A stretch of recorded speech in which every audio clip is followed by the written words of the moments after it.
Bismillahirrahmanirrahim. Assalamualaikum warahmatullahi wabarakatuh. Halo teman-teman, selamat siang ya semuanya. Baik teman-teman, hari ini kita akan membahas materi Pancasila sebagai pemersatu bangsa. Nah, tujuan dari materi ini sangat penting karena Pancasila bukan hanya sebagai hafalan tetapi pedoman hidup bangsa Indonesia. Setelah mendengar pembelajaran ini, kalian diharapkan mampu untuk 1. Menjelaskan gagasan para pendiri bangsa tentang dasar negara. 2. Memahami proses kelahiran Pancasila dari BPUPKI sampai PPKI. 3. Menjelaskan kedudukan Pancasila sebagai dasar negara, pandangan hidup, dan ideologi. 4. Menunjukkan contoh sikap yang sesuai dengan nilai Pancasila dalam kehidupan sehari-hari.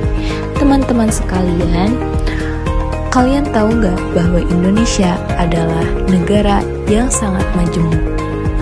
Karena kita itu mempunyai perbedaan suku, agama, budaya, dan bahasa. Pertanyaannya, apa yang mempersatukan bangsa kita? Jawabannya adalah Pancasila.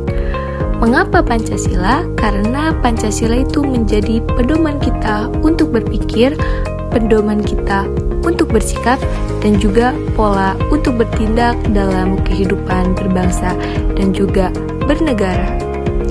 Sejak awal kemerdekaan, para pendiri bangsa sudah menyadari bahwa Indonesia hanya bisa berdiri kokoh jika memiliki dasar negara yang menyatukan semua golongan tanpa adanya perbedaan.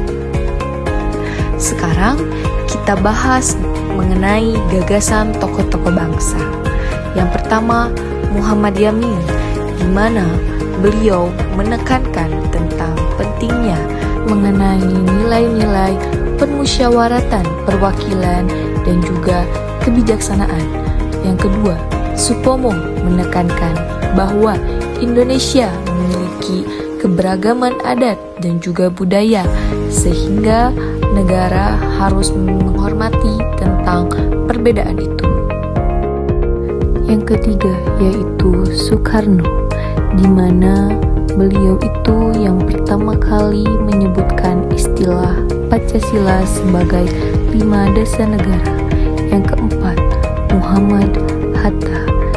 Beliau menekankan pentingnya demokrasi dan juga keadilan. Dan semua gagasan ini bertujuan untuk menyatukan bangsa Indonesia, bukan untuk memecah belah. Dalam pidatonya, Soekarno menyampaikan 5 prinsip utama. Yang pertama, kebangsaan Indonesia. Dan contoh nilai yang terkandungnya yaitu semua suku dan daerah bersatu sebagai bangsa Indonesia. Yang kedua, internasionalisme atau perikemanusiaan, di mana nilai yang terkandungnya harus bisa menghormati sesama manusia dan bangsa lain. Yang ketiga, mufakat atau demokrasi, nilai yang terkandungnya keputusan harus diambil melalui musyawarah bersama.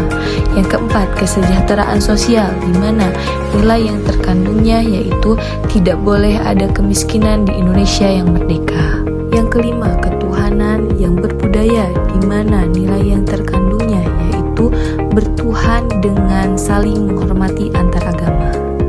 Inilah cikal bakal Pancasila yang kita kenal di era sekarang.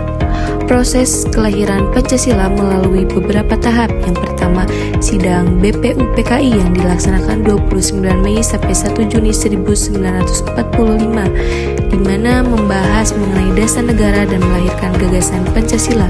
Yang kedua, Panitia 8 yang dilaksanakan 18 Juni 1945, di sana menampung berbagai usulan dasar negara. Dan yang ketiga yaitu Panitia 9 yang dilaksanakan 22 Juni 1945, di mana ini tentang penyusunan piagam Jakarta. Dan yang keempat yaitu sidang PPKI yang dilaksanakan 18 Agustus 1945 tentang penetapan Pancasila secara resmi dalam pembukaan Undang-Undang 1945.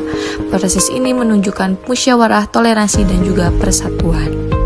Pancasila juga memiliki 3 kedudukan penting. Yang pertama yaitu sebagai dasar negara, di mana Pancasila ini sebagai sumber dari segala sumber hukum. Dan yang kedua, sebagai pandangan hidup bangsa, di mana Pancasila ini sebagai pedoman untuk berpikir dan bertindak bagi warga negara.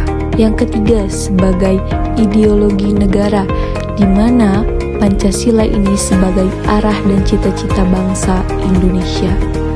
Artinya, Pancasila bukan hanya simbol, tetapi harus dilaksanakan. Nilai Pancasila harus tampak dalam kehidupan sehari-hari. Misalnya, yang pertama harus menghormati perbedaan. Yang kedua, harus bermusyawarah saat terjadinya permasalahan. 3. Menolong sesama tanpa membeda-bedakan. Keempat, menghormati pemeluk agama lain. Dan yang kelima, menolak korupsi, intoleransi, dan juga kekerasan. Inilah bukti bahwa Pancasila hidup dalam tindakan.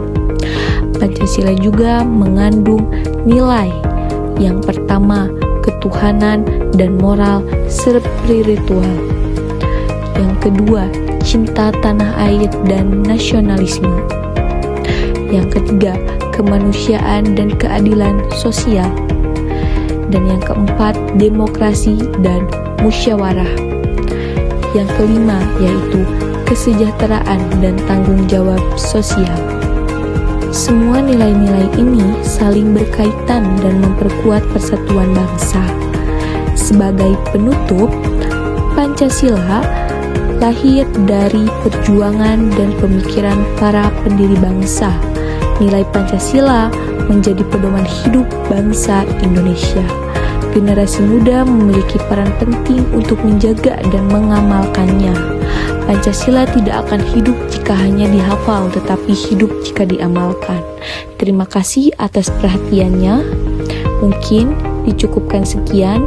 Mari kita jaga persatuan Indonesia dengan mengamalkan Pancasila dalam kehidupan sehari-hari.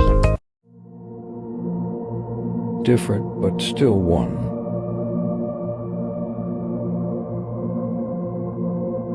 Harmonize differences, strengthen unity for a strong Indonesia. Happy Pancasila birthday.